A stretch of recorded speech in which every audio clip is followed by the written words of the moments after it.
Hello viewers, আসসালামু আলাইকুম। আমি শিমলা বলছি টাঙ্গাইল থেকে। আপনারা কে কোথা থেকে এখন আমার এই ভিডিওটা দেখছেন অবশ্যই কমেন্ট করে জানাবেন।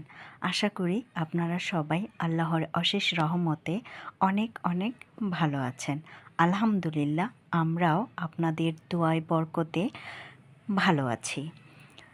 আমি আজকের আমার এই ব্লগটা শুরু করেছি সকাল থেকে। তো শুরুতেই দেখে নিলেন আমি আমার বেডরুমটা গুছিয়েছি অফ ক্যামেরায়। তো তারপরে আমি দেখিয়ে দিলাম আমার বেডরুমটা, ডাইনিংটা।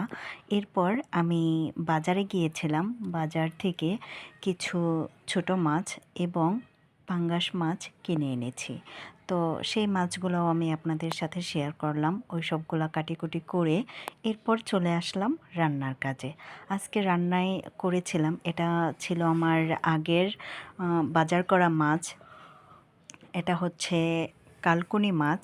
তো এই কালকুনি মাছ আমি রান্না করব। তার জন্য আমি মাছটা ভেজে নিলাম।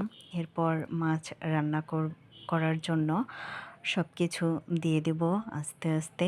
তো প্যানটা গরম করে তেল দিয়ে পেঁয়াজ কুচি, মরিচ কুচি দিয়ে আমি ভেজে নিয়েছি। এরপর সামান্য পরিমাণ পানি দিয়ে সব মশলাগুলো দিয়ে দিয়েছি হলুদের গুঁড়া, মরিচের গুঁড়া, ধনিয়া গুঁড়া, জিরা গুঁড়া, লবণ, আদা রসুনের পেস্ট। এরপর ভালো মতো কষিয়ে সবজিগুলো দিয়ে নিয়েছি। সবজিগুলো কষানোর পরে তারপর পানি দিয়ে আমি রান্নাটা করে নিয়েছি, দেখতেই পাচ্ছেন। এরপর আমি রান্না করে নেব বাজার থেকে আনা ছোট মাছ। আমি আগে থেকে ধুয়ে কেটে পরিষ্কার করে রেখেছিলাম।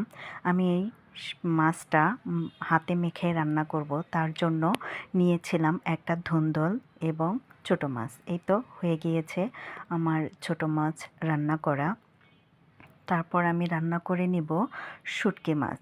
শুটকি মাছটা রান্না করব লতা এবং কাঁঠালের বিচি দিয়ে। এই তো দেখতেই পাচ্ছেন সব কিছু কষানো হয়ে গিয়েছে, রান্না হয়ে গিয়েছে।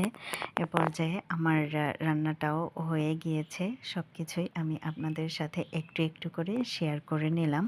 এই ছিল আমার আজকের রান্নার আয়োজন। এরপর আমরা খাবার খেয়ে নেব। প্রথমেই আমি আমার মেয়েদের খাবার বেড়ে দিচ্ছিলাম। এর জন্য আমি ভাত নিচ্ছি।